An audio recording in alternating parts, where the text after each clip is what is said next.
Kita sering berbicara dalam bahasa Indonesia setiap hari. Tapi, pernahkah kalian bertanya-tanya, bagaimana bahasa ini terbentuk? Kenapa bukan bahasa daerah atau bahasa asing yang dijadikan bahasa nasional? Nah, di video ini kita akan mengupas semuanya secara lengkap dan mendalam. Ayo kita mulai. Assalamualaikum warahmatullahi wabarakatuh. Halo teman-teman semua, perkenalkan nama saya Salwa Aulia dengan NPM B1A024024. Aku host utama yang akan membawakan materi dengan percaya diri. Tapi tentu saja aku nggak akan ngebahas ini sendirian. Aku ditemani oleh teman-teman hebat yang siap menjelaskan semuanya. Halo semuanya, perkenalkan nama aku Jihan Gina Alia dengan NPM B1A024040 dan aku akan menjelaskan bagaimana bahasa Melayu mulai dikenal di Nusantara sejak zaman dahulu. Perkenalkan, nama aku Puja Lipia dengan NPM B1A024004. Aku suka bertanya, jadi siap-siap ya, aku bakal mengajukan banyak pertanyaan yang mungkin juga ada di pikiran kalian. Perkenalkan, nama saya Muhammad Akil Alfi dengan NPM B1A04. Dan aku akan membahas perkembangan linguistik bahasa Melayu sampai menjadi bahasa Indonesia. Halo semuanya, perkenalkan nama saya Ayhan Ekdebal Sama Putra dengan NPM B1A0454. Aku akan memastikan kalian tidak akan bosan dengan fakta-fakta seru dan contoh unik yang ada di sepanjang video ini. Oke, kalau begitu kita langsung masuk ke pembahasan pertama, bahasa Melayu di masa lalu. Sejak abad ke-7, bahasa Melayu sudah menjadi lingua franca, alias bahasa penghubung di Nusantara. Salah satu pusat perdagangan terbesar saat itu adalah Sriwijaya. Tapi, kenapa banyak bahasa Melayu yang dipakai? Kan ada banyak bahasa di Nusantara. Karena bahasa Melayu itu sederhana, nggak ribet tata bahasanya, dan mudah dipahami oleh berbagai suku dan bangsa. Bahasa Indonesia berasal dari bahasa Melayu yang telah digunakan sebagai lingua franca di Nusantara selama berabad-abad. Perkembangan bahasa Melayu menjadi bahasa Indonesia tidak terjadi secara tiba-tiba, melainkan melalui proses panjang yang dipengaruhi oleh faktor sejarah, sosial, dan politik. Bahasa Melayu telah digunakan secara luas sebagai bahasa perantara atau lingua franca di berbagai wilayah Nusantara sebelum terbentuknya negara Indonesia.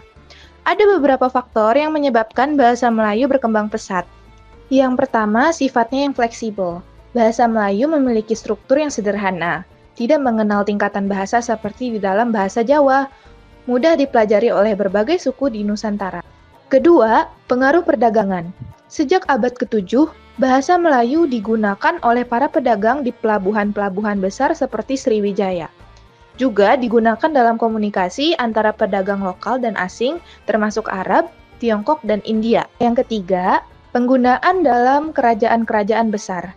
Kerajaan Sriwijaya abad ke-7 sampai ke-13 Masehi menggunakan bahasa Melayu sebagai bahasa keagamaan dan diplomasi. Kerajaan Malaka pada abad ke-15 menggunakan bahasa Melayu yang kemudian semakin berkembang sebagai bahasa perdagangan dan pemerintahan. Masuk ke abad 15, bahasa Melayu makin berkembang di Kerajaan Malaka. Raja dan pejabatnya menggunakan sebagai bahasa administrasi dan perdagangan. Jadi, kalau zaman sekarang, bahasa Melayu itu seperti bahasa Inggris yang dulu, semua orang juga pakai. Kalau Belanda menjajah kita, kenapa nggak pakai bahasa Belanda? Karena rakyat lebih familiar dengan bahasa Melayu. Bahkan, Belanda pun akhirnya menggunakan bahasa ini untuk berkomunikasi dengan pribumi. Masa penjajahan Belanda pada tahun 1602 sampai dengan 1942. Pada awalnya, Belanda lebih banyak menggunakan bahasa Belanda di sekolah-sekolah dan pemerintahan. Namun, mereka tetap menggunakan bahasa Melayu untuk berkomunikasi dengan penduduk pribumi. Didirikanlah Balai Pustaka pada tahun 1908 guna untuk membantu pengembangan bahasa Melayu dalam bentuk tulisan. Mengaku bertumpah darah yang satu, tanah Indonesia. Disinilah momen penting terjadi. Tahun 1928, para pemuda dari berbagai daerah berikrar menjunjung bahasa Indonesia sebagai bahasa persatuan. Pada Kongres Pemuda II, tanggal 28 Oktober 1928, bahasa Melayu secara resmi diangkat menjadi bahasa Indonesia melalui Sumpah Pemuda. 3 putri isi Sumpah Pemuda adalah 1. Bertumpah darah satu, tanah air Indonesia. 2. Berbangsa satu, bangsa Indonesia. 3. Menjunjung bahasa persatuan, bahasa Indonesia. Sejak saat itu, bahasa Melayu mengalami transformasi menjadi bahasa Indonesia yang memiliki peran sebagai bahasa persatuan dan nasional. Pada tanggal 17 Agustus 1945, bahasa Indonesia digunakan dalam teks proklamasi kemerdekaan yang dibacakan oleh Insinyur Soekarno dan ditetapkan sebagai bahasa yang resmi negara dalam Undang-Undang 1945 Pasal 36. Bahasa negara adalah bahasa Indonesia. Sekarang, bahasa Indonesia semakin berkembang. Banyak orang asing yang belajar bahasa kita. Siapa tahu suatu hari nanti bahasa Indonesia bisa jadi bahasa internasional.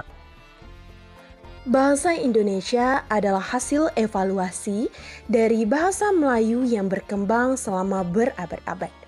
Dengan latar belakang sejarah yang panjang, bahasa Melayu tumbuh menjadi bahasa persatuan dan nasional melalui berbagai peristiwa penting, terutama Sumpah Pemuda 1928 dan Proklamasi Kemerdekaan 1945. Saat ini, bahasa Indonesia terus berkembang dan beradaptasi dengan perubahan zaman menjadi simbol identitas bangsa Indonesia. Jadi, teman-teman, sekarang kita tahu bahwa bahasa Indonesia punya sejarah panjang dari bahasa Melayu di Sriwijaya berkembang di Malaka, diangkat dalam Sumpah Pemuda hingga menjadi bahasa negara.